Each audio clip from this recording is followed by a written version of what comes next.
sabemos que hay lo que se denomina sistema nervioso central, que comprende el encéfalo y la médula. Si vemos la diapositiva, no sé si alcanza a ver ahí, acá Sí, tenemos sí. un esquema muy simplificado de lo que sería el sistema nervioso.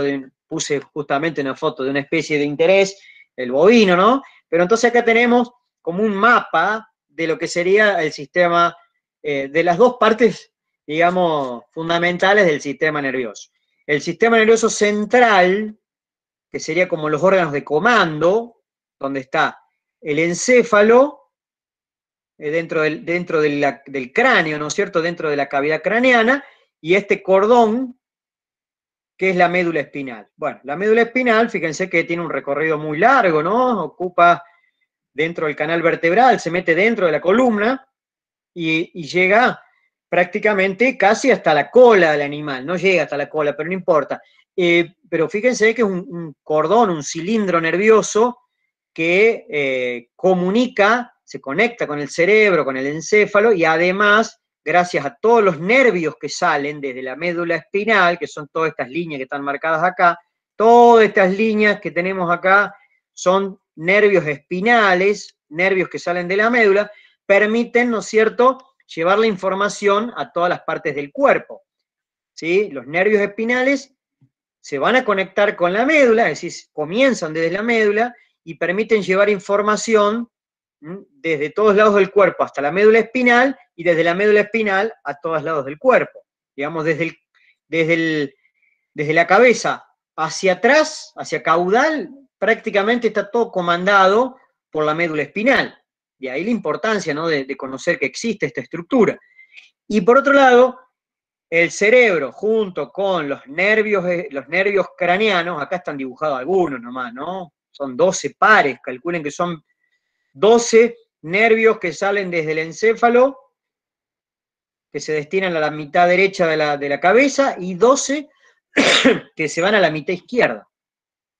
Bueno, esos nervios, ¿sí?, craneanos o nervios encefálicos, generalmente se usan nervios craneanos, esos nervios son los encargados de controlar prácticamente todas las funciones de la cabeza. Estos órganos de Profe, comando, esos 12 nervios salen, sí. o sea, para todas las partes, digamos, para la médula, también salen 12 pares de nervios para la No, parte no, no, no, derecha y para la parte izquierda. no, desde la médula espinal, la cantidad de nervios que salen es un poco variable entre especies. Pueden ser alrededor de 40 pares de nervios. Sí, no sé si me explico. ¿Sí? Porque de cada pedacito de la médula sale un nervio para un lado y para el otro, para la mitad derecha y para la mitad izquierda. ¿Sí? Esto tiene que ver con la cantidad de vértebras que tiene cada especie. Varía la cantidad de vértebras que tiene cada especie y varía la cantidad de nervios espinales que tiene cada especie. Pero el concepto que tiene que quedar es que el sistema nervioso central está formado por el encéfalo y la médula espinal. Y todo lo que surge desde ahí, todo lo que sale del encéfalo y de la médula espinal, ¿sí?, los nervios espinales y los nervios craneanos, más unas estructuras que se denominan ganglios, eso forma el sistema nervioso periférico. ¿Sí? Periférico. Entonces la información va y viene, ¿no?, permanentemente, gracias a los nervios craneanos, gracias a los nervios espinales, la información llega hasta la médula, llega hasta el encéfalo, hay interacción entre la médula y el sistema la médula y el encéfalo permanentemente, la información viaja en todo sentido, va y viene permanentemente, justamente para poder controlar de manera muy rápida todas las funciones corporales. Entonces el concepto es ese: un sistema nervioso central formado por el encéfalo y la médula espinal, que son los órganos, digamos, de comando, los órganos como más complejos de comando, y por otro lado, todos los nervios que salen de la médula, todos los nervios que salen del encéfalo y los ganglios, que eso corresponde al sistema nervioso periférico. ¿Sí? Yo a veces hago la analogía con lo que sería una computadora. Una computadora, ustedes van a tener un disco rígido, que sería donde se procesa toda la información, donde la información va y vuelve permanentemente cuando ustedes seleccionan para hacer alguna función, y eso es lo más importante. Si se quema el disco rígido de la computadora, se rompe el disco rígido, chao, es como que se destruye el sistema nervioso central de un animal. Ahora, si a usted se le rompe el mouse, no le funciona el teclado, se rompió la camarita, qué sé yo, el puerto USB, bueno, esos son como la parte periférica. Bueno, tal vez no es tan drástico, no es tan complejo, ¿no? A lo mejor la computadora sigue funcionando, tendrá algunas dificultades, pero distinto es que si se quema la placa madre, lo que sería el disco rígido. ¿Me explico la diferencia entre una cosa y la otra? Sí, sí, profe. Ok. Bueno, esa es la división anatómica que se hace. Central, periférica, y por otro lado, mezclando un poquito la anatomía con la fisiología, lo que sería la diferencia entre sistema nervioso autónomo y sistema nervioso, que ese es el que más tal vez van a estudiar. El sistema autónomo, el que regula todas las funciones viscerales, todas las vísceras, que nosotros nos vamos a enfocar en el estudio anatómico, principalmente van a ser vísceras, lo que van a estudiar ustedes, lo que van a ver ustedes. Del aparato locomotor prácticamente no vamos a ver nada, porque no tiene sentido que ustedes se pongan a estudiar eso, porque no les va a ser útil. ¿Sí? Desde el punto de vista de la producción animal, no tiene mucho sentido estudiar ni los huesos, ni las articulaciones, ni los músculos, ni porque no va a tener mucho fundamento. Sí, conocer el movimiento del intestino, del estómago, de cómo se liberan hormonas, de cómo se regula el ciclo reproductivo, de cómo es la parte de cómo ingresa el alimento, bueno, todo eso sí, desde el punto de vista de la producción, ¿sí? Pero la parte del aparato locomotor, no. Bueno, nos vemos en Dale, profe, muchas gracias.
Bueno,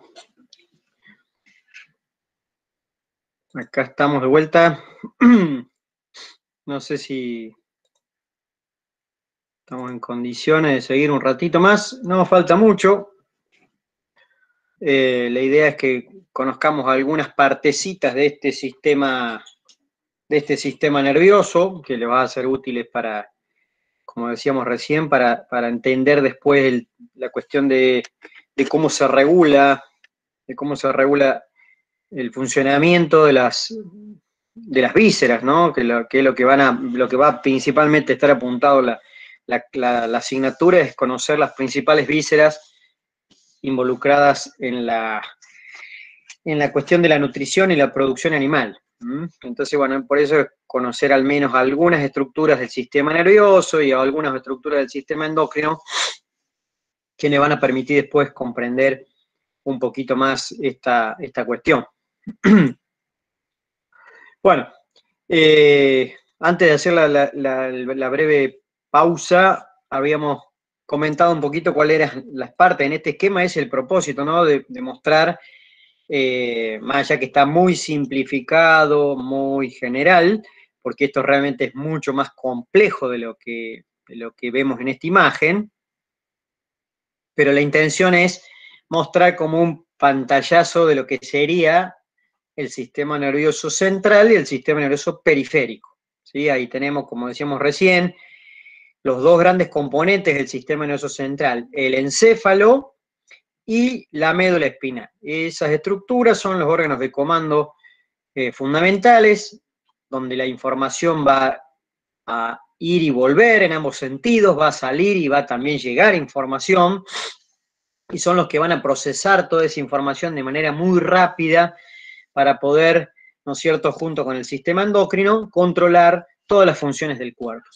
Entonces, los nervios que surgen del encéfalo, que acá también están realmente muy simplificados porque hay solamente algunos, pero son 12 pares que salen del encéfalo y un número variable de nervios espinales, que puede depender de un poco también de la especie, ¿no? Pero oscilan alrededor de 40, puede ser un poco menos, algunos más. Esos nervios espinales son los que van a permitir que la información vaya desde la punta de los dedos hasta el sistema nervioso central, como al revés, desde el sistema nervioso central hasta la punta de los dedos. También, lógicamente, estos nervios espinales son los que van a permitir el control de vísceras, digamos, todo lo que está dentro del cuerpo, no solamente la cuestión más superficial, la parte vinculada a la piel, sino que estos nervios espinales, junto con la médula, son estructuras realmente muy importantes porque van a controlar gran parte del cuerpo. Pensemos que van a regular prácticamente, menos la cabeza, todo el resto del cuerpo del animal. Así que bueno, acá este esquema muy simplificado intenta representar el sistema nervioso central y el sistema nervioso periférico. Ahí no se tienen que perder en los nombres que aparecen acá ni demás, porque hay un montón de nombres que son muy de la anatomía veterinaria, pero la idea es simplemente esa, que puedan discriminar qué es sistema nervioso central, qué es sistema nervioso periférico. Voy a dejar, que creo que hay alguien que quiere ingresar. Bien. Bueno, después de ver este esquema muy general, el tejido nervioso, tampoco nos vamos a meter en profundidad, pero el tejido nervioso, cualquier imagen que ustedes vean en los libros, tanto de la cuestión anatómica como también en la parte fisiológica, van a ver que en el sistema nervioso hay como dos tipos de sustancias distintas. Hay dos tipos de sustancias que tienen que ver con los elementos que están incluidos en ellas, y de ahí un poco la coloración y el nombre que tienen estas sustancias. Aparecen dos sustancias, una denominada sustancia gris y otra sustancia blanca. Antiguamente se llamaba la materia gris y la materia blanca, bueno, hoy en día se habla de sustancia gris y sustancia blanca. Eso hace referencia a que cuando uno ve sobre todo un corte, ¿no es cierto? Un corte del sistema nervioso, sobre todo el sistema nervioso central, va a poder distinguir, a veces se puede hacer más, a veces menos, dependiendo cómo esté conservado ese tejido, pero se pueden ver claramente, en general, dos coloraciones diferentes. Acá tengo una serie de imágenes para que quede bien gráfico la idea. Fíjense, acá tenemos un corte del encéfalo, no importa ahora qué parte sea, lo mismo pasa en esta imagen que tienen acá, es una foto, ¿no es cierto? Acá también tenemos un corte mediano, en vez de ser un corte transversal como este o este, acá tenemos un corte mediano, y se ven claramente dos colores que contrastan. Uno que es más grisáceo, más amarronado, si se quiere, acá está con un color un poquito alterado por la conservación del preparado anatómico, pero se notan que hay un contraste entre dos colores, uno más blanquecino amarillento y uno más grisáceo. ¿Por qué se ven esos colores distintos? Porque en cada uno de esos lugares hay partecitas distintas de las neuronas. Lo que se ve gris es porque en ese lugar van a estar principalmente, ¿no es cierto?, amontonados miles y miles, millones, podríamos decir, billones también, de cuerpos neuronales, es decir, del soma o del cuerpo neuronal. Eso le da la coloración grisácea a esta parte del tejido nervioso. Y en contraste, aparece un color más blanco, más blanquecino, más amarillento en algunos casos, como se ve acá. ¿Eso por qué se ve de esa manera? Porque ahí están acumulados no los cuerpos neuronales, sino más bien las prolongaciones neuronales, que son los axones, fundamentalmente axones recubiertos de esa vaina lipídica de fingolípidos que se llama vaina de mielina. Y por eso es que esto se ve más de color blanquecino amarillento y esto se ve de color más grisáceo. ¿Sí? Bueno, dependiendo del lugar, la estructura anatómica, puede variar un poquito la posición de cada una de estas cosas, pero la idea es que se comprenda que donde se ve grisáceo es porque está el cuerpo de la neurona, amontonado lógicamente con millones de neuronas vecinas, y lo que se ve más blanquecino amarillento es porque son las prolongaciones, principalmente los axones recubiertos con esa vaina, que es la vaina de mielina. Acá está la explicación, después yo les paso la presentación, lo leen tranquilo, pero un poco esa es la idea. ¿Ven? El sistema nervioso central, tenemos las dos sustancias, y el sistema nervioso periférico también aparecen las dos sustancias, lo único que solamente hay sustancia gris en esta partecita del sistema nervioso periférico, que son los ganglios, que son acúmulos de neuronas simplemente. El sistema nervioso sabemos que son, el periférico, sabemos que son los nervios que salen de la médula, que salen del encéfalo, y los ganglios. Bueno, solamente hay sustancia gris, ¿sí? Sustancia gris en los ganglios del sistema nervioso periférico, no en los nervios. Los nervios son paquetes, ¿sí? Paquetes de prolongación, digamos, paquetes de prolongaciones neuronales, bien digo, axones, ¿no es cierto?, que están todos empaquetados y envueltos también por esas vainas de mielina. Bueno, esto un poco me metí en la parte más histológica, pero es para que también quede claro esa cuestión vinculada a cómo se organiza el tejido nervioso, tanto en el sistema nervioso central como en el periférico. Bueno, esto para que vean, miren la organización que tiene el encéfalo. Acá puntualmente de lo que más se ve es el cerebro, ¿no? Son los hemisferios cerebrales. Esto es los hemisferios cerebrales del humano, los hemisferios cerebrales de un delfín. Fíjense la complejidad que tienen, ¿no es cierto?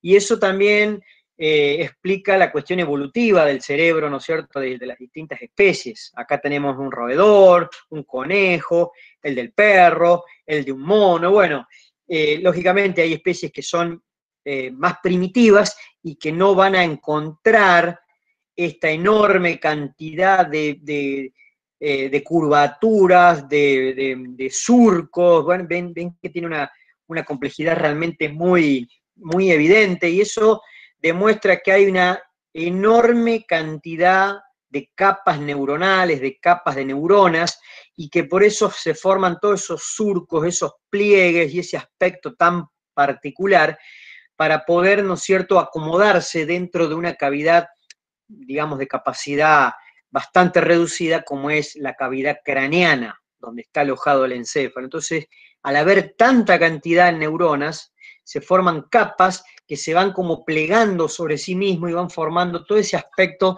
tan típico del cerebro, sobre todo de aquellas especies que han evolucionado mucho. Si yo veo por ahí el cerebro de, por ejemplo, de una gallina, de un pollo, y bueno, no tiene tanta complejidad porque evolutivamente no ha progresado demasiado, ¿no? Entonces, bueno, esto es un poco la demostración de lo que sería la evolución del cerebro, del encéfalo de las distintas especies.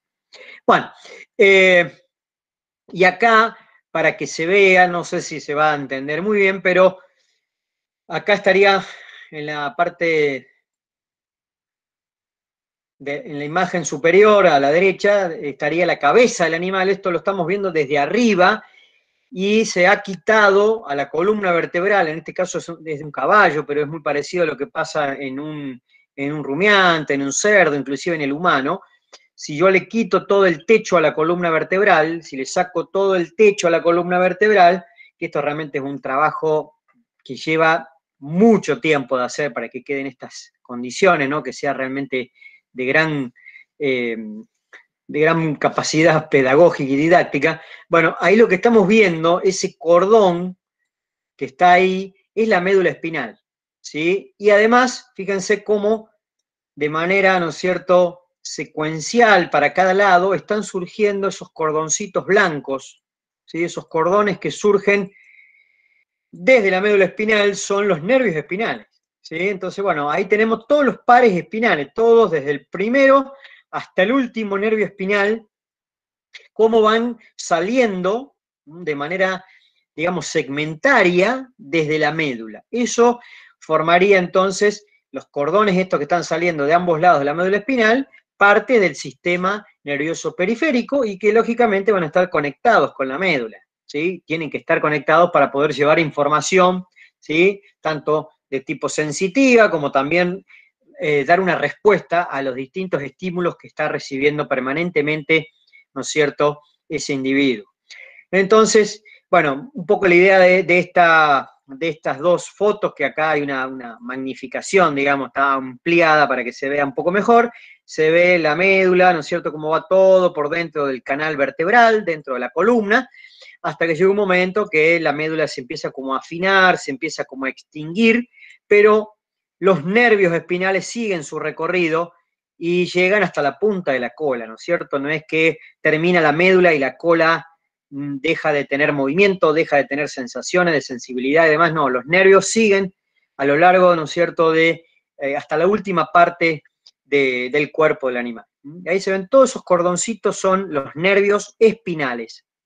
Cada uno tiene un nombre, digamos, asignado y un número, eso no importa ahora, a ustedes no les va a hacer demasiada utilidad, pero la importancia es que vean la médula dónde está ubicada. Estamos viendo una imagen dorsal, se ha quitado todo el techo a la columna y cómo surgen de ambos lados los nervios espinales, ¿sí? Para que todo el cuerpo de alguna manera reciba información de todas las partes del individuo. Bueno, esta parte es realmente más compleja, tampoco vamos a entrar en mucho detalle porque es una división anátomo-fisiológica del sistema nervioso. Dijimos que el sistema nervioso había una parte que regulaba la actividad visceral y las que están bajo control involuntario, ahí está remarcado para que quede claro. Esa parte del sistema nervioso, lo que se conoce con el nombre de sistema nervioso autónomo, ¿sí? Que nosotros los animales no podemos y no pueden regular de manera, digamos, consciente y voluntaria. No se puede regular la respiración, no se puede regular el latido cardíaco, no se puede controlar la circulación de la sangre, no se puede regular el movimiento del intestino, ni del estómago, ni la secreción de saliva. Bueno, hay un montón de cuestiones que se controlan de manera automática, ¿sí? Por eso se llama parte autónoma del sistema nervioso y que comprende estas dos porciones, la porción simpática y la porción parasimpática, ¿sí? Las porciones parasimpáticas del sistema autónomo están representadas están representadas, y acá tendría que agregarle, lo voy a remarcar para que no queden dudas. Las partes parasimpáticas del sistema nervioso autónomo están representadas por solamente 4 de esos 12 pares craneanos. ¿Sí? Del 1 al 12, cada uno tiene un nombre y tiene un número romano asignado. Tampoco les va a ser tal vez de mucha utilidad saber cada nombre y cada número, pero son 12 pares, o sea, recuerden que dijimos recién que había 12 pares que iban a la mitad derecha de la cabeza, 12 pares que van a la mitad izquierda de la cabeza, y bueno, de esos 12 pares hay 4 solamente que tienen, además de sus funciones particulares, tienen componentes de este sistema nervioso parasimpático. Uno de los que tal vez más van a remarcar ustedes en las clases de fisiología, por el rol que cumple, ¿no? Por el rol que cumple del control visceral, uno de los que más van a remarcar va a ser el par craneano número 10. ¿Sí? El número 10 se denomina nervio vago, con B corta. Es un nervio realmente que tiene una distribución muy amplia, por eso el nombre de vago, porque es muy difuso, se desparrama prácticamente por todos lados del cuerpo, ¿sí? Es un nervio que surge desde el encéfalo, es un nervio craneano, controla un montón de estructuras de la cabeza, viscerales, recuerden esto, son estructuras viscerales,